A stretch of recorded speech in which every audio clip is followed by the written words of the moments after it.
This is Nic Baisley from Film Threat and FilmSnobbery, and I'm here in Park City right now, and I am speaking with Peter Baxter. Peter. Who are you? Why am I talking to you? Who am I? I run Slamdance. I'm president and co-founder of Slamdance. Now, the Slamdance, you're having a festival right at the same time as one of the most prestigious festivals in the country. Why do that?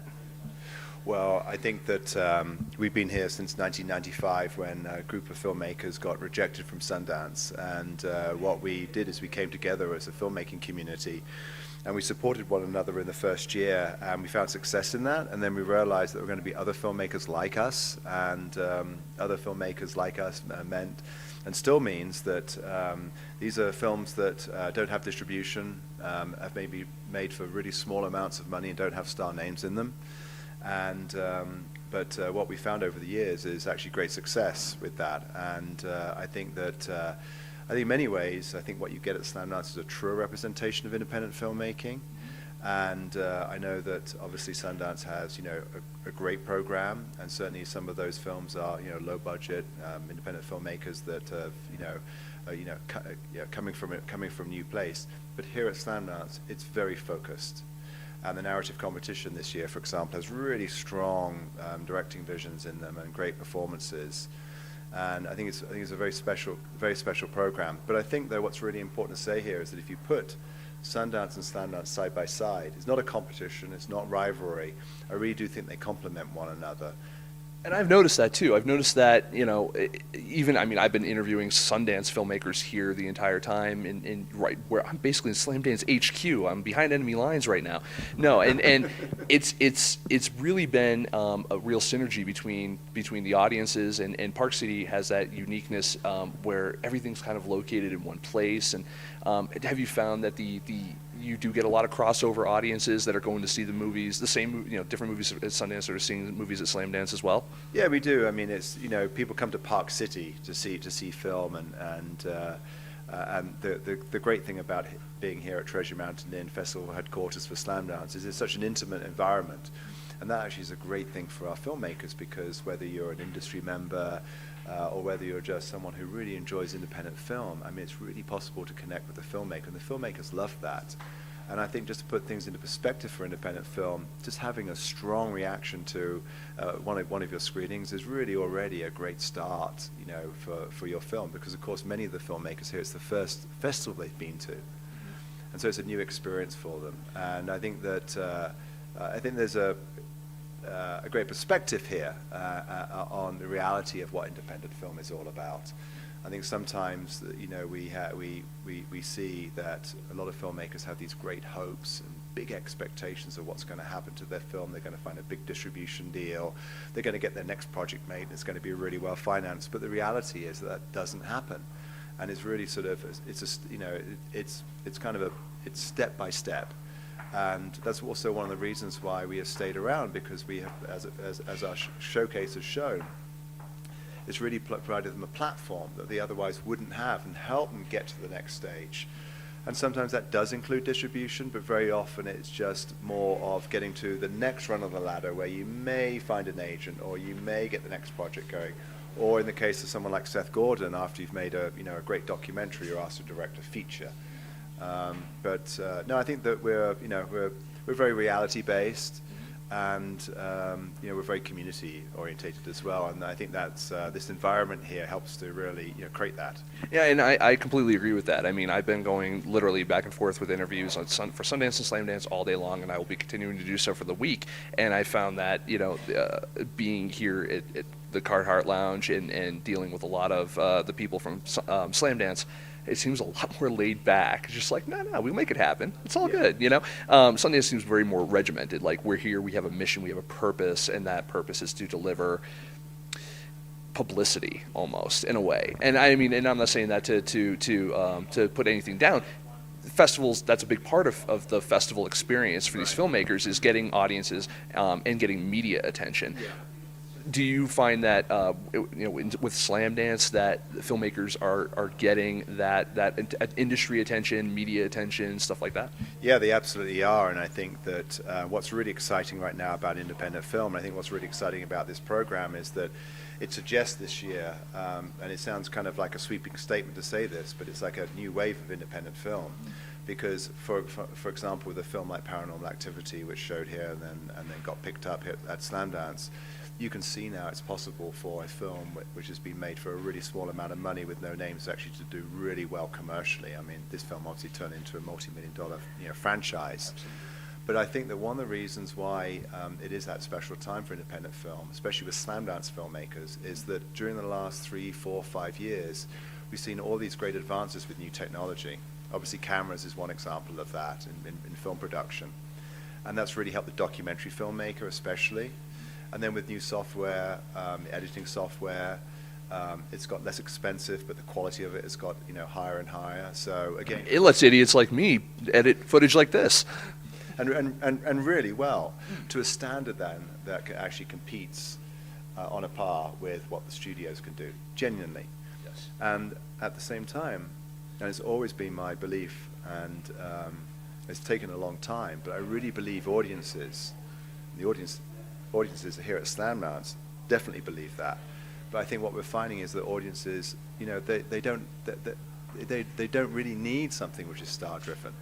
If the story is good, it's well crafted, those films can do as well as any other film.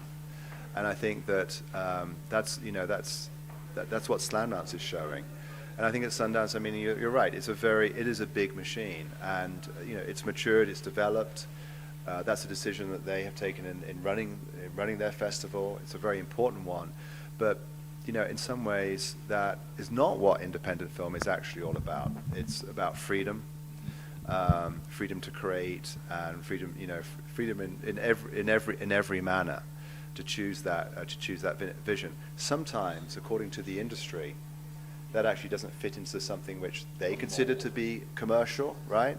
But I think that Slamdance has shown in its program that, okay, all right, but you know what? The audiences are responding otherwise. And they are, in the end, actually most important. And that's what I continue to try and develop and help and nurture in continuing on with Slamdance. With Slamdance, are you ever afraid that, you look at Sundance, like you said, there's the machine aspect to it, and there are a lot of other festivals like that too. I mean, I think even to an extent, like Toronto, South by Southwest, Cannes, obviously. I mean, there's certain aspects to them that are very ingrained in what filmmakers can get out of them. Mm-hmm. Are you ever afraid that Slamdance will become, just due to the whether it's studio pressure or the pressure of the industry in general, that it will be forced to niche itself into something that it wasn't created for? Right. I think it's a great question for us right now, because while we really enjoy this intimate surrounding that we have here, and our connection with the audience, made up of local people from Park City, people that just love independent film in the industry, it's very close knit. We are expanding, and we're actually using our brand, the Slamdance brand, to do that. And according to Microsoft, we have a brand that audiences want to engage with year round. And so we started a distribution platform with Slamdance Films, and that's now on Xbox and Zune, and we're expanding that this year. But you're right, we have to be very careful how we develop and nurture that side of Slamdance outside of this festival. But it's really the case of keeping this community going here around the festival time, bringing filmmakers together, but then at the same time wanting to share that with audiences that want to see films that can't make it to Park City, and not just in the States, but also around the world. And I think that's something that we have to really be, we really have to nurture and take care of. I mean, we have something, I think, which is authentic right now. We stay true to our roots. But it is a very interesting question, because it's something that we've got to keep on taking care of as we go forward. Now, film festivals, specifically in this country, but I'm sure all over the world are feeling it. I mean, we've had in the past couple of years, obviously, there's been the economic crunch.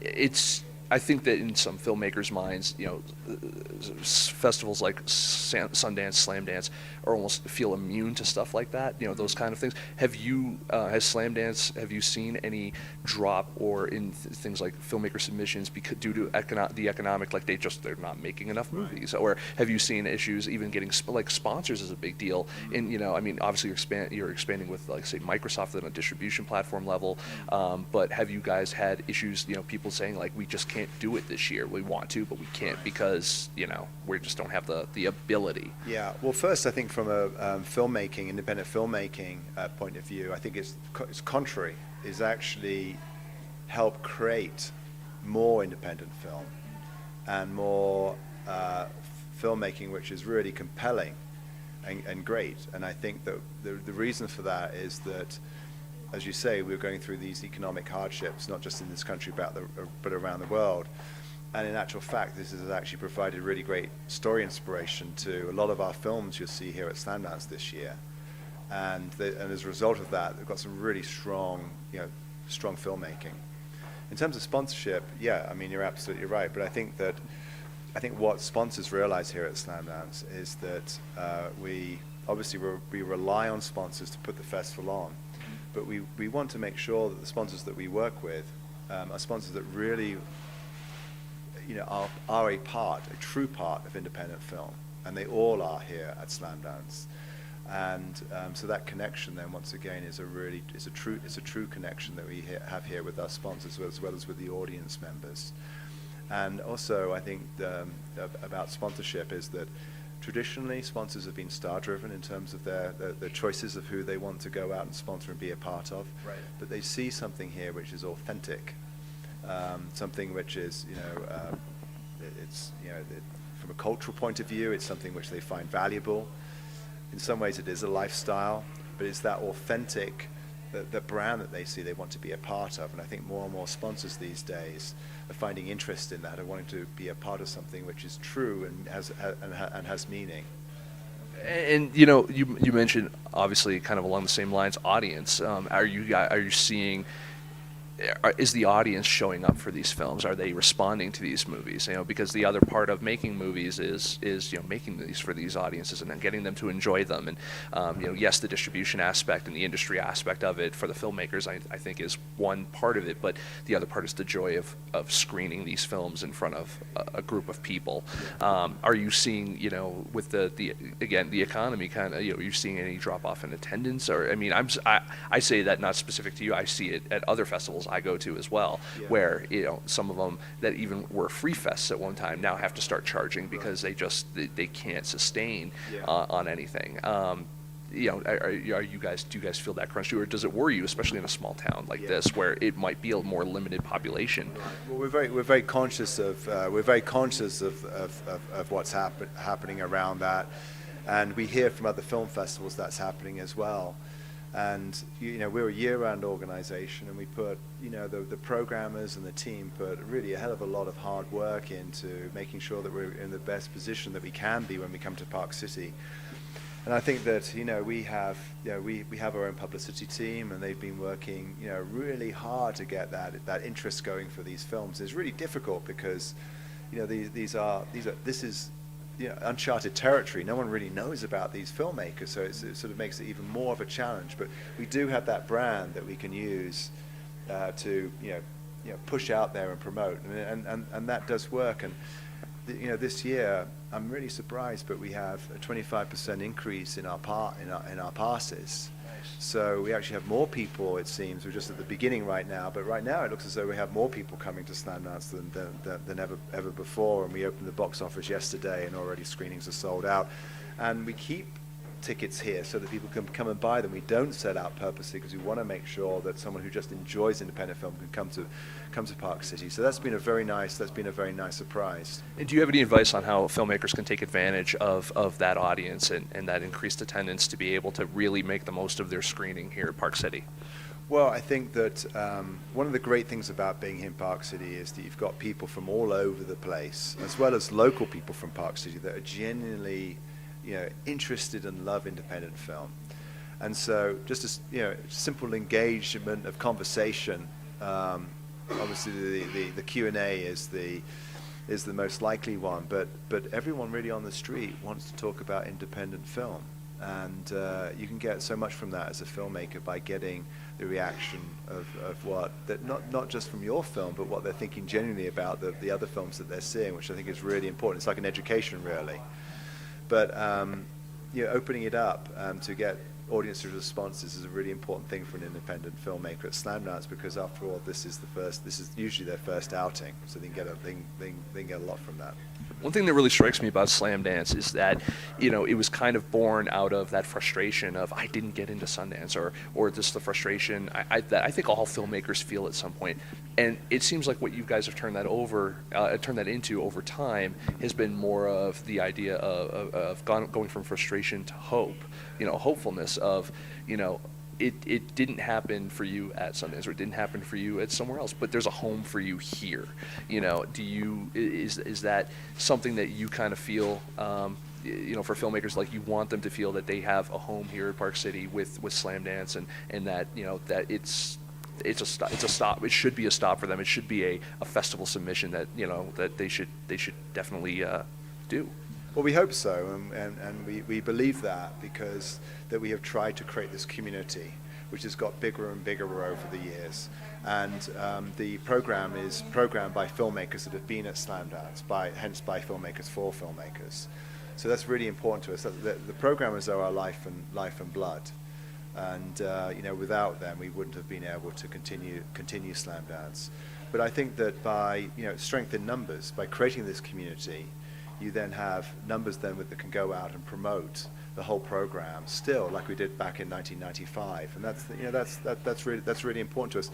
And again, that is what independent filmmaking is all about. I mean, you're working as a community on a low budget. You're going to rely on your friends who have some expertise in an area of independent filmmaking to do a good job, and that is that's definitely a part of what we're all about. And of course, not accepting no.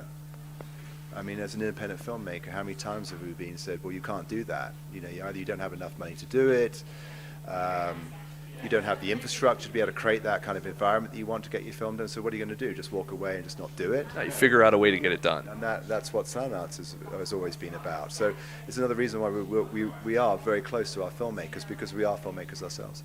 Now, what are you doing just so filmmakers who aren't here in Park City right now but want to be a part of that community throughout the year? What are some of the things that filmmakers can do to keep Slamdance in mind, and for Slamdance to, things that Slamdance can do for filmmakers throughout the year, when they're not here in Park City? Yeah, we have a number of things which keep Slamdance alive and kicking throughout the year. One of the other things that we do is a very popular screenplay competition, and both of our winning writers are going to be here this year, and the short screenplay winner, R.J. Reynolds, wrote a really great comedy called Howard's Bad Day, and the prize was that Sundance would make this, and so it's going to show here at the festival. And Chad Kinkle's here with his great horror screenplay called Jugface, and but that's a big part of what we do outside of the festival. We want to now try and see Jugface made, and maybe you might see it at Slamdance next year or even the year afterwards. But we're talking about distribution earlier on, and Slamdance is definitely expanding its distribution efforts. So we have a theatrical run that we do called On the Road, where we'll bring Slamdance films to all kinds of places around the States. This last year we worked with superheroes and brought it to various places around the States. Microcinemas are increasingly important to us, especially as we're seeing how hard it is now to get a film into even a really well-known calendar house, with all the changes that are taking place with what they have to do with digital projection now. Right. And then, of course, what we're doing with VOD and our online efforts as well, and taking Slamdance films out through those platforms. And are you seeing a strong response? I know that over the past couple of years, I know Sundance has tried things with, say, YouTube and stuff, and they're doing that again this year. It's always been a tough nut to crack, it seems like, for film festivals to reach out beyond the festival. Are you guys seeing the success so far, the growth that you're looking for on that? We are, but it has to be done in a reasoned way. I mean, to expect success and fortune straight out the door it just isn't going to happen. And you have to make sure that when you explain the opportunity to the filmmaker, they really understand what is happening here. And what we've done actually to begin with is we started off by making non-exclusive agreements. So if we've been able to help them in some way get to the next level, like we do here at the festival, great, take those results and go into a bigger distribution effort. But now we're at the point where, you know, we're actually doing, we're writing out regular checks for filmmakers, which is, you know, really important. Can I have one of those too? And that's been my goal with this, is that if we're going to distribute a film, either exclusively or non-exclusively under the Slamdance label, can we actually give a filmmaker a regular check? Now, that, as you know, that all filmmakers want that, but the reality of that in the world of distribution is that it hardly ever happens. Yeah, no, the sustainability question is that's really what keeps parents from going, when are you going to get a real job? That's, you know, for all these filmmakers, I mean, even as someone who works in, you know, just in the industry side of stuff, I get it myself, you know, it's like, when are you going to get a real job? I'm like, I'm at Sundance and Slamdance and I'm overseas, and yes, and I know that filmmakers, it's the artist's burden of, you know, how am I going to earn for my passion? And it's good to hear that Slamdance is taking part in that, and taking an active role in nurturing filmmakers. Do you guys have any sort of mentorship programs or anything for filmmakers to, you know, help them reach that next level or anything? Well, one of the things we started last year is an education initiative for students at colleges, and we've provided you know, discounts for submission fees, but also wanting to bring those students to Slamdance, because of course they have this great opportunity to actually meet filmmakers that have just made an independent film. Well, how do they do that? Of course, the filmmakers are only too pleased to tell the students how they did that. And I think that's really important, to be around active filmmakers that have made it to Park City and actually learn how they did it. I think it's a really you know, hands-on, practical way of learning actually how independent film is working, and maybe not working as well.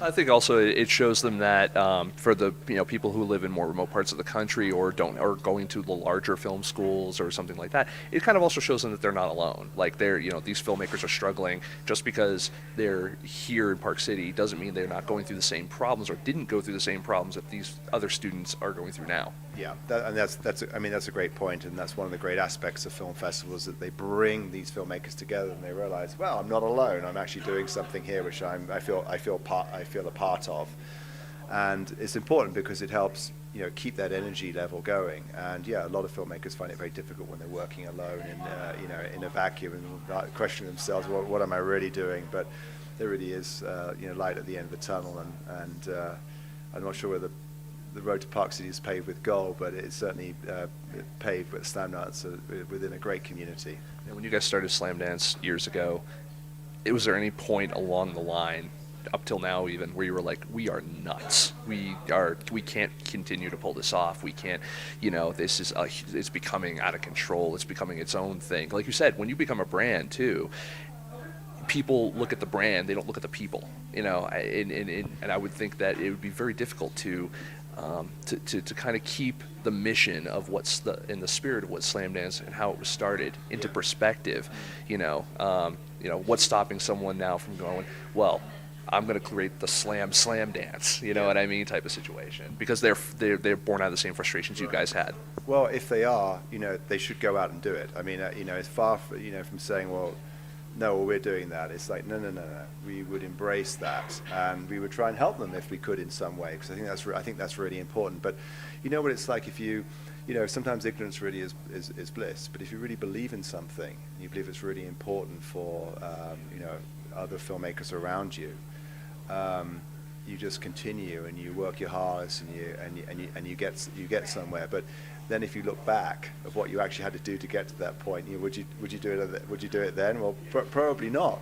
But if you really believe in something, you believe that it's important, you do that. And that's really how Slamdance has grown. It's had that belief. It's had that belief from, you know, the office, the people that are still working in the office in Los Angeles, but it's had that belief from the programmers as well. And I think that it's been able to maintain that because we have stayed true to those original roots that we first, you know, started off with in 1995 here, where we really didn't have much of an idea what it was all about. Does it seem like a long time ago now? It doesn't actually. It's really gone by very, very quickly.